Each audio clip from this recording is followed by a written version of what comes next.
Áudio 36 do livro Autobiografia de Madame Guyon. Capítulo 27.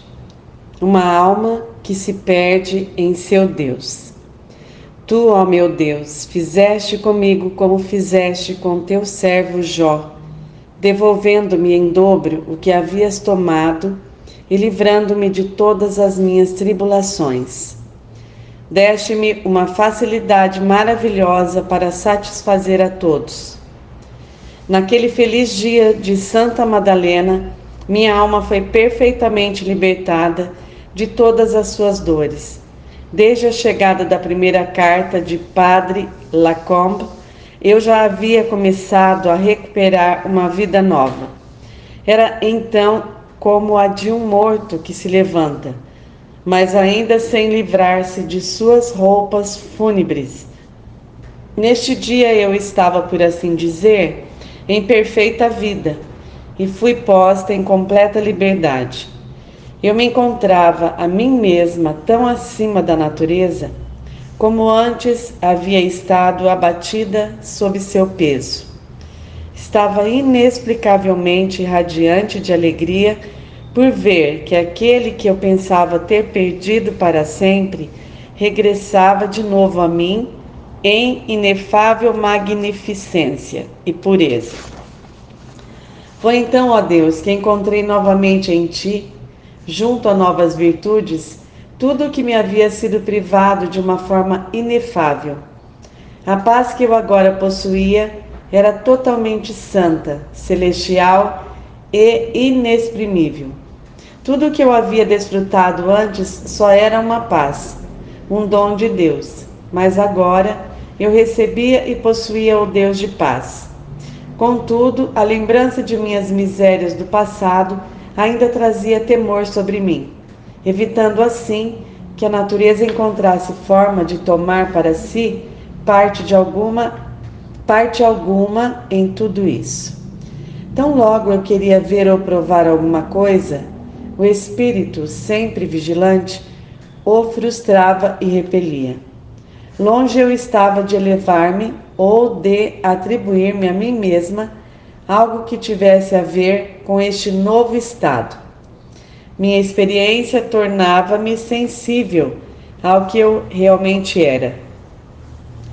Esperava haver desfrutado deste feliz estado por algum tempo, mas pouco imaginava que minha presente felicidade haveria de ser tão grande e imutável como era.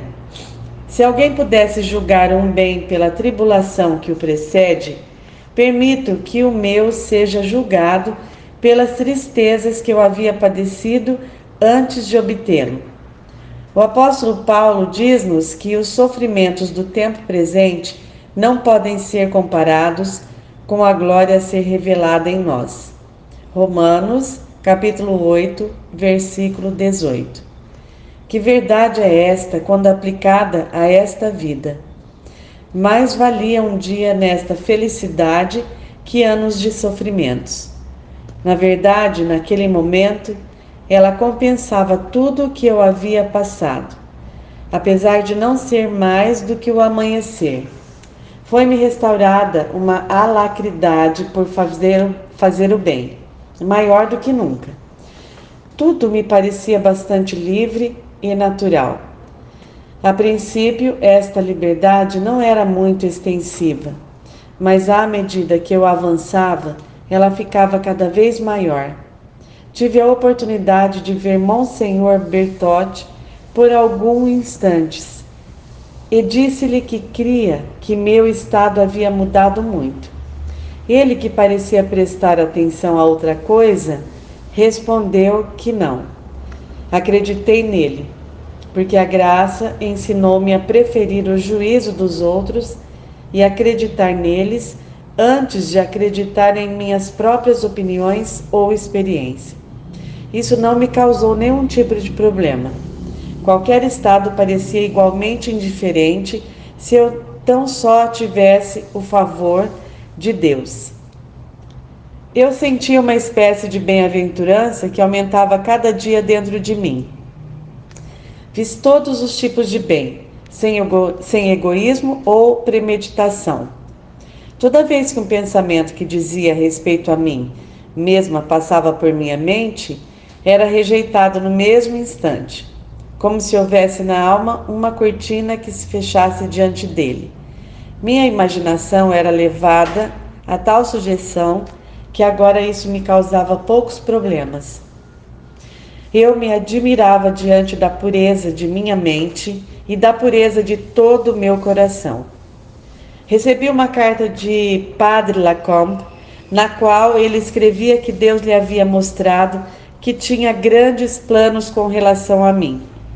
Assim sejam. Eu disse então para mim mesma: seja de justiça ou de misericórdia, tudo é igual para mim. Eu ainda trazia Genebra no fundo do coração, mas não disse nada disso a ninguém, esperando que Deus me fizesse conhecer sua toda poderosa vontade e temendo que algum estratagema do diabo se ocultasse nisso e tendesse a afastar-me de meu devido lugar ou me tirasse de minha condição. Quanto mais eu via minha própria miséria, minha incapacidade, meu vazio, mais claro parecia que estas coisas me faziam mais adequada aos desígnios de Deus, independentemente do que fossem. Ó meu Senhor, dizia eu, toma o fraco e o miserável para fazer tuas obras, para que possas receber toda a glória e o homem não possa atribuir nenhuma delas a si mesmo.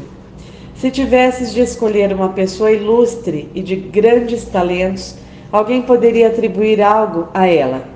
Mas se tu me tomas a mim, ficará manifesto que só tu foste o autor de qualquer bem que haverá de ser manifesto. Continuei quieta em espírito, deixando que Deus se encarregasse de toda a questão, contente em saber que se Ele tivesse de exigir algo de mim, Ele me proveria os meios para levá-lo a cabo. Mantive-me de prontidão e totalmente disposta a cumprir seus mandatos. Quando Ele quisesse que fossem expostos, ainda que para isso tivesse de entregar minha própria vida, vi-me liberada de todas as tribulações. Voltei a cuidar dos enfermos e a limpar suas feridas. E Deus usou-me para curar os mais desesperados. Quando os cirurgiões já não podiam fazer mais nada, então Deus me fazia curá-los. A alegria que me acompanhava por todos os lugares, encontrando ainda ali aquele que me havia unido a si mesmo em sua própria imensidão e infinita vastidão. Quão verdadeiramente experimentei o que ele disse no Evangelho pela boca dos 4 evangelistas e por um deles em 2 ocasiões. Pois quem quiser salvar a sua vida, perdê-la-á. Quem perder a vida por minha causa, esse a salvará.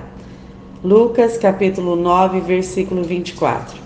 Foi quando eu havia perdido todos os pontos de apoio existentes, e até aqueles que são divinos, que me vi felizmente forçada a mergulhar no que é puramente divino, por meio de todas aquelas mesmas coisas que pareciam afastar-me cada vez mais dele. Ao perder todos os dons, com todos os seus pontos de apoio, encontrei o doador. Ao perder o sentido e a percepção de ti em mim mesma, vi que para encontrar-te, meu Deus, eu me havia perdido em ti mesmo, em tua própria imutabilidade.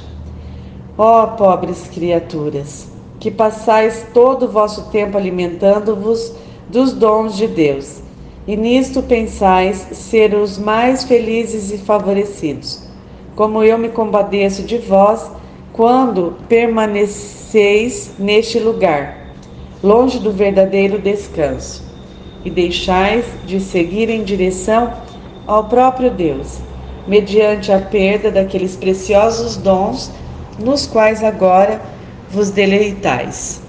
Quantos passam toda a sua vida assim e têm grande consideração por si mesmos? Há outros que, sendo chamados por Deus a morrer para si mesmos, passam todo o seu tempo em uma vida moribunda, em agonias internas, sem nunca chegar a entrar em Deus mediante a morte e uma perda total do eu, pois sempre estão dispostos a reter algo com pretextos plausíveis e assim nunca se entregam por completo a tudo que abarcam os desígnios de Deus. Nunca desfrutam de Deus em toda a sua plenitude, que é uma perda que não se pode compreender perfeitamente nesta vida. Ó meu Senhor, que felicidade eu chegava a experimentar em minha solidão, junto à minha pequena família, onde nada interrompia a minha tranquilidade. Quando estava no campo e a tenra idade de meus filhos não exigia tanto as minhas atenções, por estarem eles em boas mãos, eu me retirava boa parte do dia para um bosque. Passei tantos dias de felicidade como havia tido meses de tristezas. Tu, ó meu Deus, fizeste comigo como fizeste com teu servo Jó, devolvendo-me em dobro o que havias tomado e livrando-me de todas as minhas tribulações.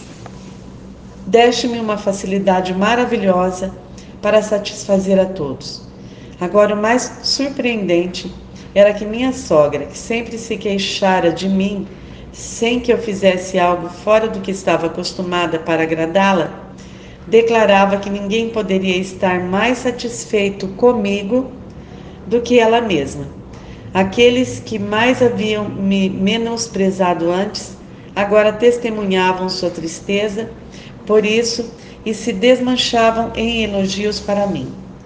Minha reputação foi estabelecida com um proveito muito maior, em proporção a que antes parecia perdida. Permanecia em uma completa paz por fora e por dentro. A mim me parecia que minha alma se havia convertido na Nova Jerusalém, da qual se fala em Apocalipse, como uma noiva para seu marido e onde já não há mais tristeza nem suspiros. Conservava uma indiferença total para tudo que está aqui, uma união tão grande com a vontade de Deus que minha própria vontade parecia estar completamente perdida. Minha alma não podia inclinar-se nem para um lado nem para outro, uma vez que outra vontade havia tomado o lugar da original, mas só se alimentava das providências diárias de Deus.